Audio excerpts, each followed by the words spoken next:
Hello, everyone. My name is Shelly Lynn Hughes, and I am the founder of Pursuit 365, a community that reaches 16 countries now. Every week, I like to interview a new person or a person from our community. And today, I'm going to have a beautiful chat with Sarah Nicole Martin. Now, I'm going to give you some information about Sarah. Welcome, Sarah. We're going to get into it, but I want to tell everyone a little bit about you first. Uh, Sarah is a facilitator, writer, and founder of Optimal Effect. She helps leaders and teams slow down, reflect deeply, and move forward with clarity and purpose. Her work creates space for honest conversations, alignment, and meaningful purposes. Or conversations allow meaningful progress. Sorry about that. Sarah's book, this is where the purposeful comes in. Purposeful Pause, a guide to navigating uncertainty with clarity, offers a practical framework for finding direction in times of change. She lives in Northern Ontario, which I love Northern Ontario, with her husband Chris, their daughter Lily, and their horse Sunny, where nature is often her best teacher. I love that so much. So welcome today, Sarah. Thank you for coming on board and talking with me. Thank you for having me. Excited for this chat. I'm excited for it as well. You meet people, but then until you actually just like sit and focus and you're sitting across a dinner table or, sitting across a coffee table or something, it's nice to just sit and get to know one another better. Okay, so are you in Ontario today? So you're 3 hours ahead of me, I believe. Yes, that's right. Yeah, because I'm in White Rock. I'm in Vancouver, Canada. So you've got a new book coming out like a week and a half from now. What Yeah. moment or experience inspired you to write full purposeful pause? So was there a moment in time? Were you just sitting with the family? Like what went on for you to do that?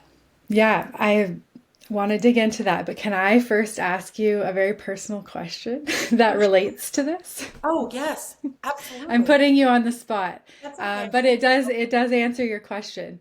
Okay, so what is some of what is going through your head when you lay your head down on your pillow at night? You know what's so funny with me is that I have had such a busy day between being a single mom, like, and not just a single mom, a sole parent. So I'm by myself all the time. My ex-husband doesn't live here. So for 8 years, I've been parenting my two daughters. One just turned 19, the other one 10. And so between being a sole parent and running a company, and trying to be a friend and trying to, have my own personal life, go to the gym, I am exhausted at the end of the day. I just sleep. And I know that sounds odd because so many people sit there and something's going through their head all the time. Um, if something was to keep me up, it would probably be stress. Yeah, just maybe unfinished tasks or recycling through what you might need to get to the next day or later in the week. Exactly. But it would Yeah. be, yeah, like, oh, I haven't done this, I haven't done that. Like even this morning, I got up and woke up before I'm like, oh my goodness, I didn't do this yesterday. So I got up and did it and then went back to sleep. So Yeah. that's what's going through my head. The tasks that I did not complete. I think that a lot of us can relate to that. And it's a big part of the story of why I wanted to write this book, Purposeful Pause.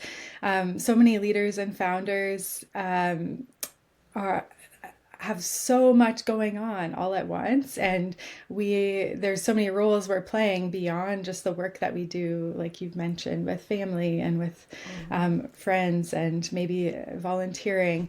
And so I really wrote this for the leaders and entrepreneurs who are just feeling stretched thin and um, needing to find that mental clarity and space to do your best thinking. And I asked you kind of what goes through your head at night, and I opened the book, and maybe I'll just read this little excerpt from the beginning that kind of sets the stage for why this book. So the alarm goes off, and before you even get out of bed, your mind's already racing. The messages, the meetings, the unfinished to dos, like you mentioned, the people who are counting you out at work, at home, in all the various roles that you play. So then you get up, you get ready, and potentially move through the day in reaction mode, shifting from one demand to the next demand, barely pausing to think or having the time to pause and think, handling what's most urgent, and then falling into bed exhausted, like you said. And all too aware sometimes that you're going to wake up the next day and do that all over again. And all over again. Yeah. And I think when we have deep meaning and purpose in our work, that it doesn't necessarily feel so overwhelming. But when we're caught in a cycle of reaction mode, it can be really draining and even defeating to think about caught in the rat race. And so I wrote this book because part of my work, what I do is facilitate retreats. Often that's for leaders and their teams to help them find clarity and tap into their collective intelligence and build alignment towards their goals. But I wrote this book focused around that individual leader who just needs to find that mental space to do their best thinking to get back on track. And one of the examples as I was kind of preparing to talk to you that came to mind of why when we actually pause and reflect, how that becomes a strategy in and of itself. When I was pregnant with my daughter, and this is 13 years ago now, I had a difficult pregnancy and unexpectedly needed to go on bed rest.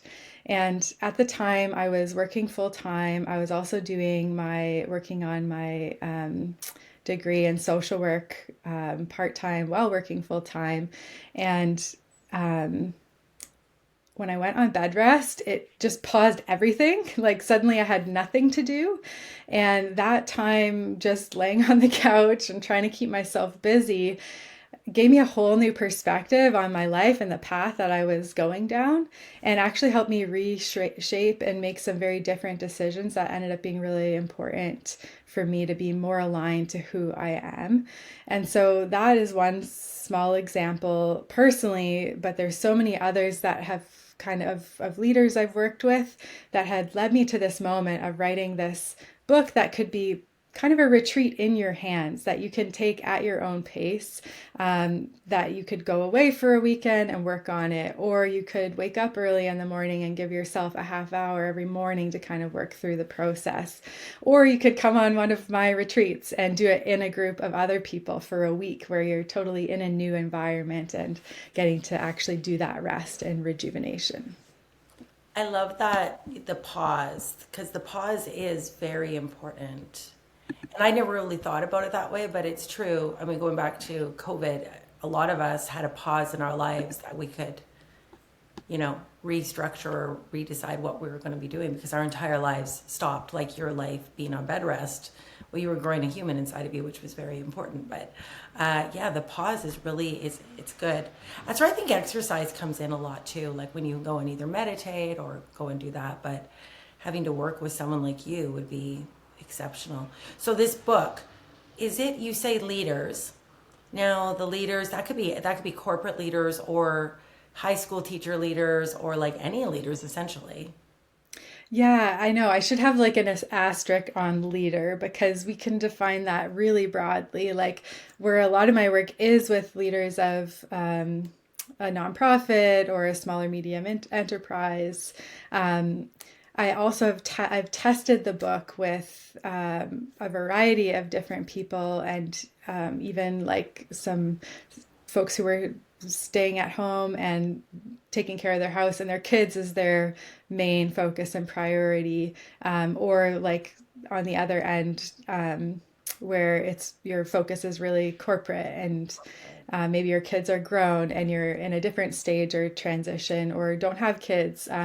So I've had a chance to test it with a lot of different people. And I think so the book itself, we could probably define leader as anybody, because in the way that you show up in your life, you're leading in some way and you're leading your own life. My company is called Optimal Effect, and it's really because I so deeply believe in this concept that rather than life just happening to us, we have the ability to create things, create direction, create focus. Yeah, you know what I mean? Like Oh, I rather love than that so rather much. than things just happening to you, like you are actively choosing how you respond to those things, or making bold decisions, or taking paths that lead you in the direction that is aligned for you and who you are.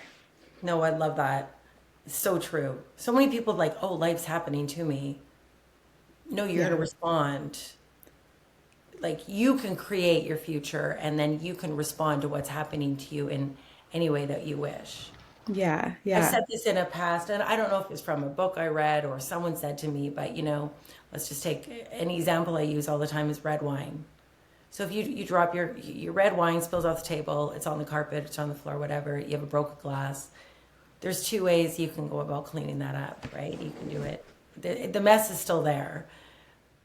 It's still there, but you have to clean it up. Yeah. So you can do it. Are you gonna like cut your hands by doing it? Are you gonna use like, is the stain's gonna be there or whatever? So Yeah. that's where I look at it.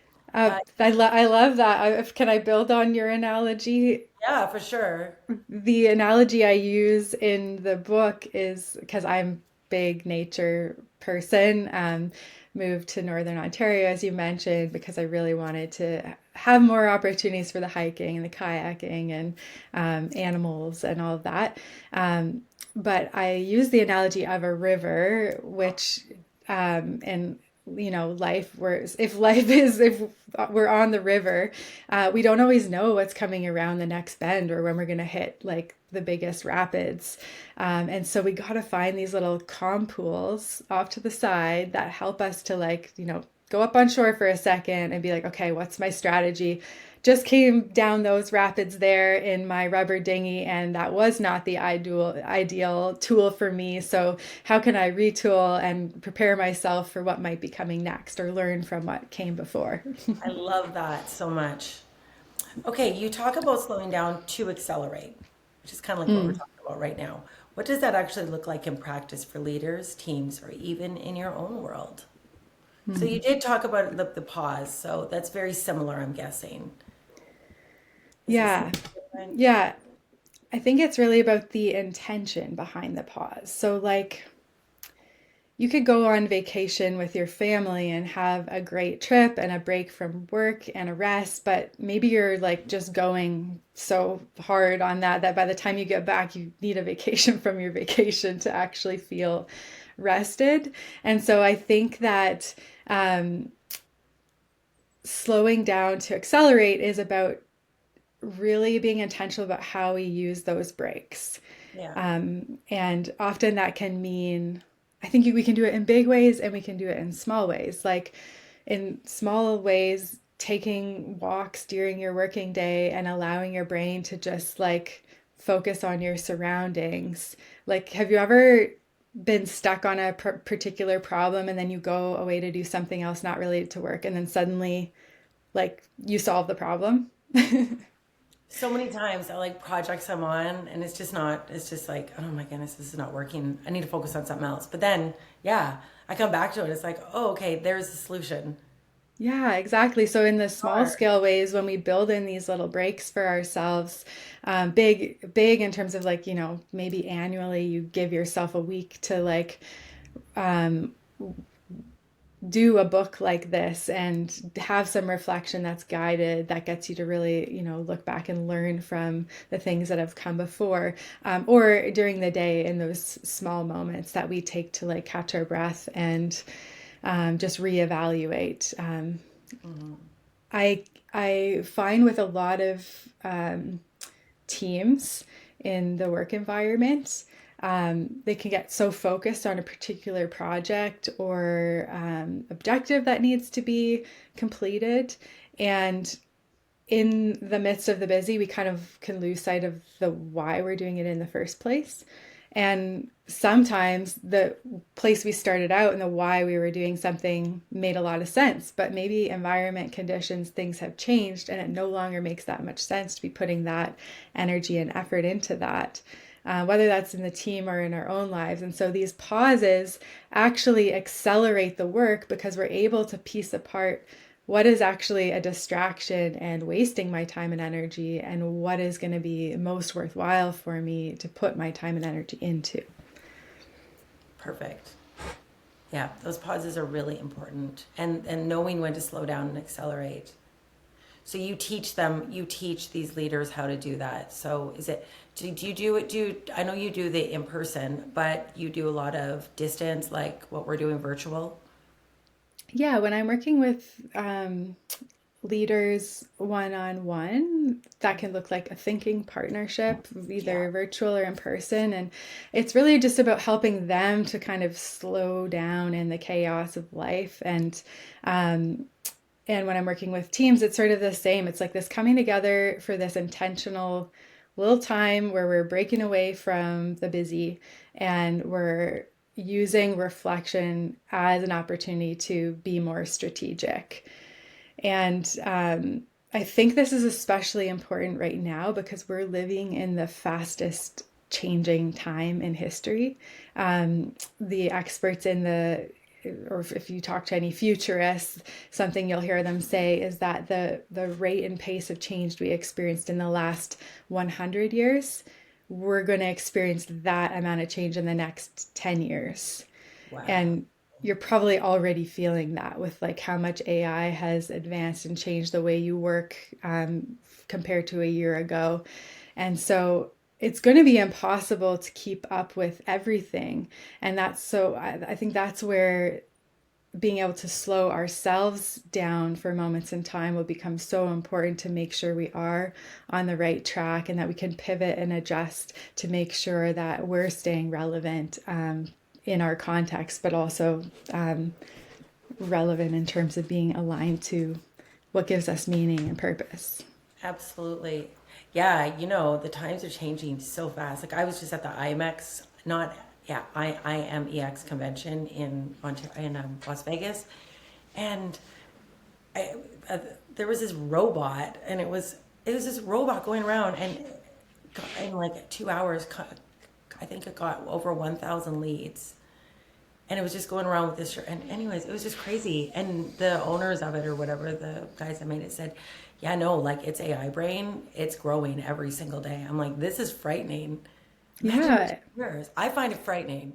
Yeah. Yeah. A lot of our jobs won't exist in the way they do even in a few years from now.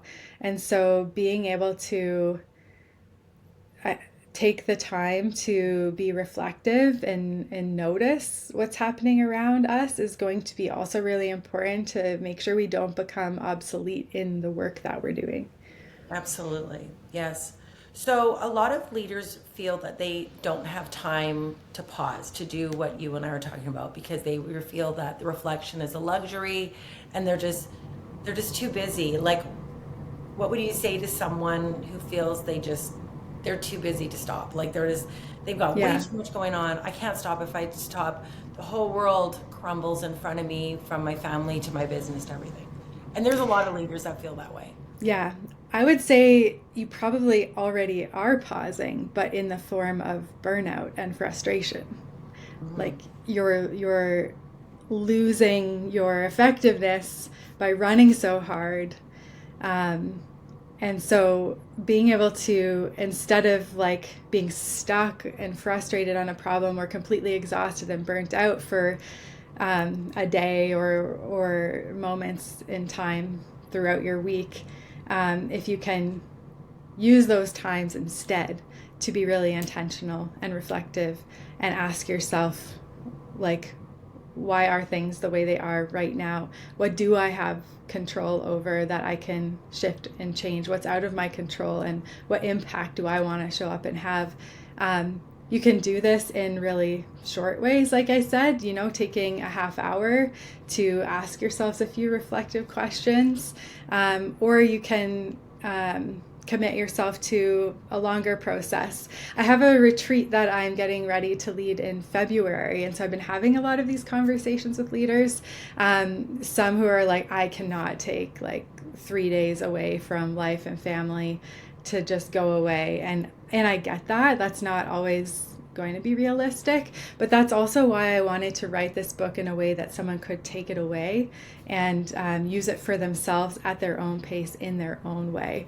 But I think the biggest thing I would say to that is like, if you aren't prioritizing a pause, your body will do it for you, and it will be in a way that's a lot less productive than if you choose to do it before you get hit with burnout or yeah. Absolutely. Probably about 20 years ago, I wrote in a magazine. It was called the Mompreneur. I know that they're around, so not like long time ago, right? And I wrote an article, and it was actually because I was a personal trainer fitness trainer, and plus I own my own company, so it was like the article was actually what's not in your business plan.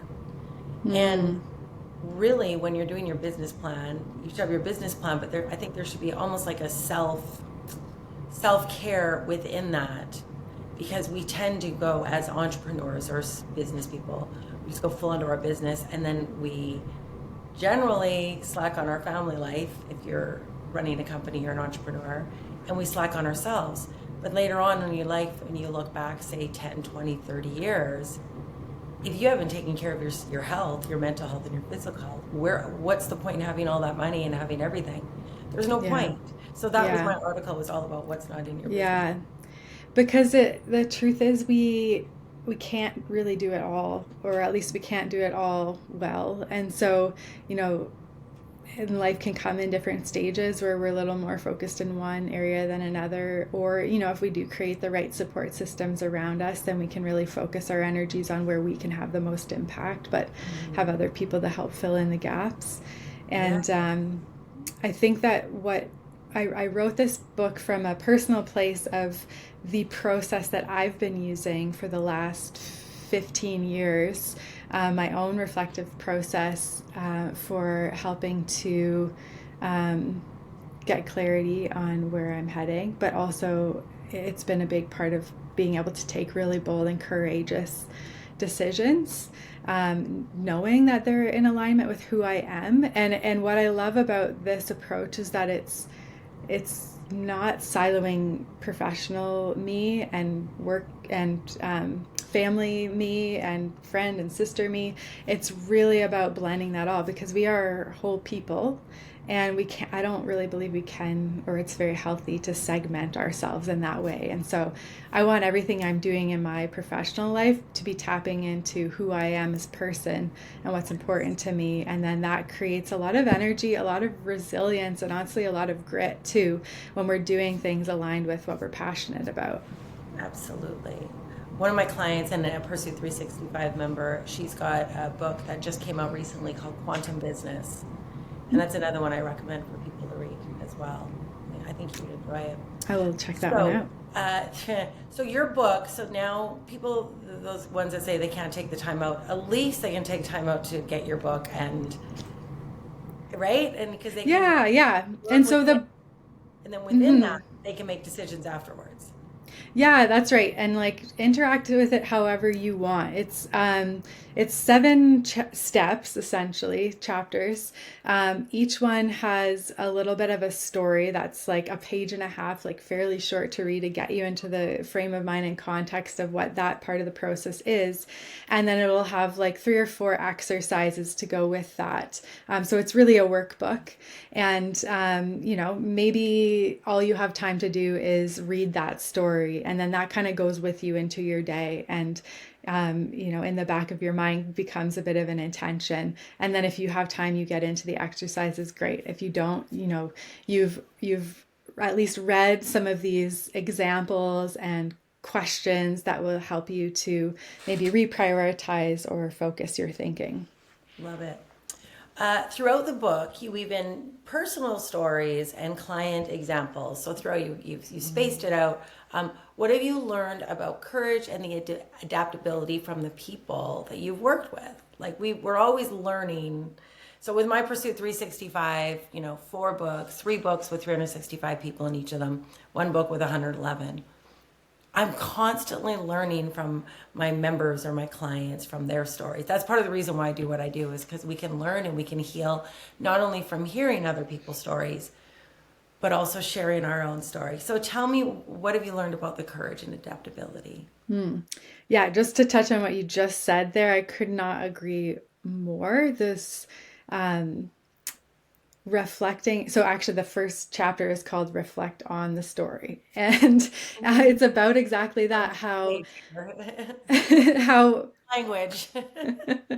Like, yeah. and like how when we share our story, it not only helps us to gain new insights on ourselves, but when we have a listening partner, often our story can be, shaped and reshaped by who's listening and asking great questions. And so I do think that's so important when we do stuff like this. It's not just insular. It's about the conversations that it brings up that we have with other people, which is why I love what you're doing and that you're having so many conversations with people sharing their experiences. We get to learn from each other. Definitely, yeah, throughout the book, I'm reflecting on my own examples, stories, learnings. I'm also sharing what I've learned from the clients that I've worked with, the leaders who've been in really sticky situations and have found a way to step into courage and find clarity and momentum to move forward. The subtitle of the book is A Guide to Clarity, Courage, and Momentum, and it kind of takes the process takes us through from those steps essentially. Clarity, But courage, momentum. I love it so much. yeah. So I feel like it's got to be in that order, because in order to know where we need to step into our courage or where maybe fear is holding us back, we have to be really clear on where we've come from and who we are and what we value and what gives us the most meaning in our lives. And one thing I've noticed when it comes to courage is that it takes on so many different forms.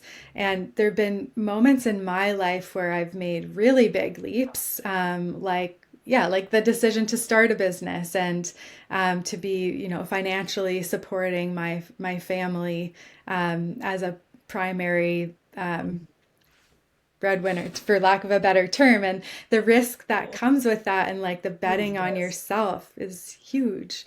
Yeah. And even we made a really big move, moved our lives about 5 hours north away from family. And I never could have done that if it weren't so clear to me that it was aligned with a bigger picture and vision that helped me be in alignment to who I am. So you And found the clarity first. yeah, You knew exactly. that you needed or you wanted or needed something different. It makes those leaps a lot easier to take because there is so much uncertainty. And yeah, we can't predict how things are going to turn out. And but what I've noticed in working with clients, sometimes it is those really big things like a leader who discovers that they need to leave their job, and that means that compromises their retirement planning or the pension that they had, but like they know that they're just no longer happy, but and they have the courage to take that leap. It could also be in like the really courage can come in the really like smaller details too. At a recent retreat I did in Costa Rica with a group of leaders and founders, I remember one person sharing that courage for her meant she actually needed to stop doing a lot of the things that she was doing and actually just enjoy what she had built in her company and be Not more expansion. For right. now. Yeah. Yeah. Enjoy For now. for now, enjoy where you're at, stop, appreciate, and let Yeah. like settle. Yeah. Yes, exactly. Like for We're her, constantly wanting more and more and more. Or yeah. wanting to do or think we can take on more too. Yeah. And for her, the realization was like in all of the maybe false urgency that we create for ourselves when we're just on that path of like productivity rather than, and she realized like, oh, actually the courageous move for me is to be present with myself and just comfortable in my own skin with who I am and enjoying what I've built so far. And that was a complete shift and a huge leap Wow. of like step of courage, even though it's like we often equate courage to like doing some big bold thing.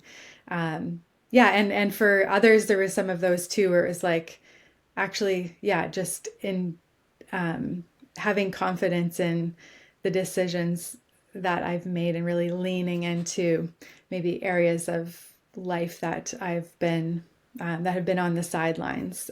So not major life changes, just like a totally different mindset on the things that are already happening. Yeah, totally.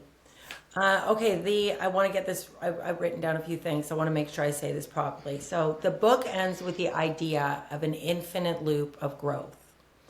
How do you personally revisit this process, and how can others build into their daily or seasonal rhythm? Yeah. So When that's we were it's very deep, heavy and deep, but I need to make sure it was read properly to get the question correct.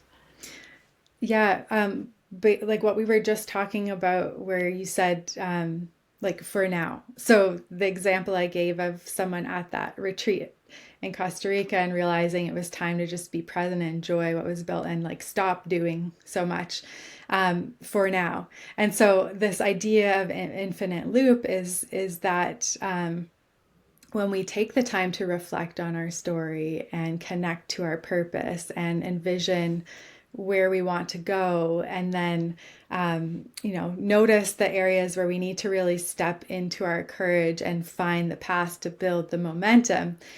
we I've just described the process of the book. When we do that, it's for a point in time, and everything continues to evolve and change around us, and so the more times we can pause to repeat that, then we just continue to build and grow a beautiful life that's deeply connected to who we are and what gives us meaning. And so for me personally, I do this in if in a few different ways. I do it annually, and as a way for me to look back on the year and maybe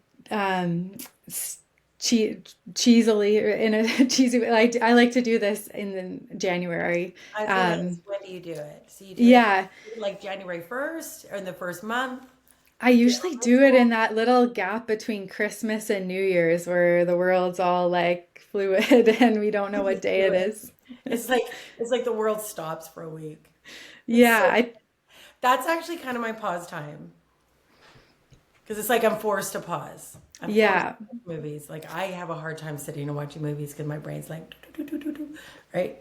So you too. That's your time. Yeah, and like it'll be after all the family chaos when things are starting to kind of like slow down a little, before kind of heading back. That's where I like to do like a like take a whole day to myself, and like my family knows like this is my day, and I'm gonna be in my office or out on walks or whatever, giving myself the space to process and plan for my year to come. But other people love to do it more seasonally. Like spring can feel like a really natural time to be reflecting back and having new beginnings. I always like to recommend like at least an annual, like giving yourself the space and time to really think through all these things. Yeah. But then also in the smaller ways we can do this too. Like just I just launched a little mini kind of freebie called the Purposeful Pause Conversation Series. And I just invite people to pop in for 45 minutes on a Friday, where they can actually just look back on the week, and I'll give them like one prompt to kind of reflect on individually and then discuss as a group. And so in those small ways, we can also give ourselves the gift of the pause. But yeah, it's not just pause for pause sake, where we try to like wipe our mind blank. I mean, that's great too, and that serves its purpose. But yeah, giving ourselves rest and around an intention to understand where we've been, where we are, and where we're going. Yeah, that's very important. So one question, personal question for you: do you go out New Year's Eve or no? Do you guys go out or do you just stay home and celebrate at home? I always find it interesting when people do for New Year's. Yeah, good Like what question. makes them feel good? Like some people want to go out and go for a fancy dinner and it's the end of the year or go to a show. And then other people just and go dancing, drinking, whatever. Others just want to stay home, have a quiet night. Yeah, I we would. generally, I don't generally drink on New Year's Eve. Like I might have maybe one glass of wine, but I generally don't because I want day one clean head, and I always have my Christmas tree down. Oh yeah, fresh So start. Friday Yeah, me too, definitely. you too. Yeah. It has to be down New Year's Eve. I need to wake Yeah. up with it gone, or if it's not gone, it has to be gone by the end of the day. Yeah. Well, so we used to be like before having kids, my partner and I, we hosted the New Year's Eve party for all of our friends. And it was just like a house in the house, like casual, fun, drinking if you Yeah, want or not, whatever. or not, whatever. Yeah, post kids, now we're more like, my daughter's 12, and now we're usually getting together with maybe like one other family and like struggling to stay awake until midnight and then heading home. But always like, usually having some conversation about like, what are you wanting out of this next year? Or, what are some changes that maybe like to make and casual. I just tend to bring those reflective questions wherever I go. And so when my friends humor me with that, then that's fun too. So good. Yeah. No, that's great. Well, you know what? I'm really excited, Sarah, that you've got your new book coming out. And I believe the launch date is like November. Sorry, I've got it on here. You know it in your head. November 25th. November 25th. And so we're going to get this interview out right away because I really know that your book's going to help a lot of people, a lot of entrepreneurs, leaders, and you've created a really great, I think it would be a solution, not a solution, but opportunity for someone to self-reflect on what's going on in their world. And it's a good way to get started on making some changes or even reflecting on where you have been and how well you're doing right now. Yeah, celebrating how far you've come. That's been another outcome I've seen for folks is like, oh my gosh, I just didn't realize how much I've already achieved. I haven't really taken the time to really appreciate all of the courageous steps I have taken and where I am today. So, So good. Okay, so other than the book coming out, which is a huge thing that's happening to you very soon, it's going to be on Amazon. We're going to have the links to join Sarah's group to know when the book's coming out. But other than that, what else special do you have coming up? It can be something personal. It can be something business-wise. Is there anything you want to share with us outside of, what we've already spoken about? ooh, okay, top of mind. I'm actually heading to Colombia, Ooh. Bogota, just outside of Bogota, in the mountains, where two rivers meet. Very aligned to this book, and I'm exploring a new potential collaboration with a retreat venue to be able to offer out another retreat opportunity for individuals who want to be able to go and do a purposeful pause in a really kind of different environment that gets you reflective in a very holistic way. I love it. So that, and oh yeah, and if people do sign up for the launch day event, then I'm entering them to a draw to win 3 custom prints, artwork that are from the book. So I worked with a friend of mine, Trevor Clare, who's a brilliant artist, and we created these custom pieces that are really nature focused that help to tell the story and the analogies that I weave throughout the book. And so I'll be giving those 3 prints to somebody who signs up for the launch day event. Well, that's exciting. That's really exciting. Alrighty, so we got those there. So, okay. So what I'm gonna do is, what we're gonna do is I'm gonna put in Sarah's bio down below, where you can all read all about Sarah. I'm gonna do links back to her social media channels, as well as her website. and take the time to go check out our website and what's going on, and hopefully you guys are there to pick up our book on the launch date. Well, Sarah, thank you for coming today. And final words, I appreciate you coming on, and this book launch is going to be amazing. Yeah, thank you so much. Thanks for taking the time. Loved to have this chat, and excited to see where things go from here. Sounds good. Thank you.